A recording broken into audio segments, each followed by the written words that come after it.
Adapun keutamaan salat subuh berjamaah itu dituliskan oleh Imam Muslim dalam kitab beliau, satu bab, babu fadli salati as-subhi wal isya'i fi jama'atin, keutamaan salat fardu isya dan salat fardu subuh secara berjamaah. Suatu ketika Abdurrahman bin Abi Amrah radhiyallahu anhu atau rahimahullahu taala, beliau memasuki masjid. Beliau mengatakan, qala dakhala Uthman ibn Affan al-masjid radhiyallahu anhu. Uthman bin Affan suatu ketika memasuki masjid ba'da salatil maghrib, ketika setelah salat maghrib.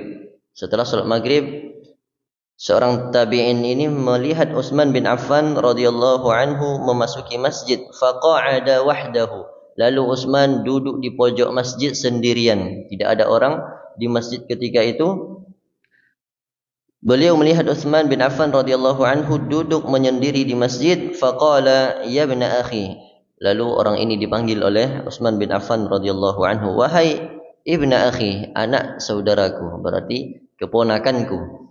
Ya, kata Uthman, sami'tu Rasulullah sallallahu alaihi wasallam yaqul, aku pernah mendengar Rasulullah sallallahu alaihi wasallam bersabda, man shallal isya'a fi jama'atin faka'annama qama nisfal lail. Siapa yang menghadiri salat berjamaah, salat isya berjamaah, maka seakan-akan dia sudah salat setengah malam.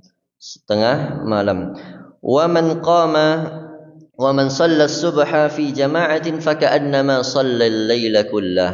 Adapun orang yang menunaikan salat fardu subuh secara berjamaah, maka seakan-akan dia sudah salat semalam suntuk, ya. Ada yang tolak dawak salat semalam penuh, ada tu ya, sebagai apapun, sakuat apapun tenaga matanya, tak ada yang orang yang bisa salat semalam penuh.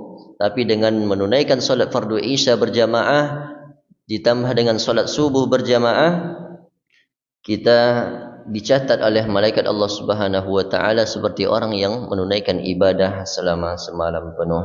Semoga Allah Subhanahu wa taala selalu menjaga kita, mengistiqamahkan kita dan keluarga, anak cucu kita, memelihara salat fardu, salat 5 waktu, apalagi khususnya isya dan subuh ini. Amin ya rabbal alamin.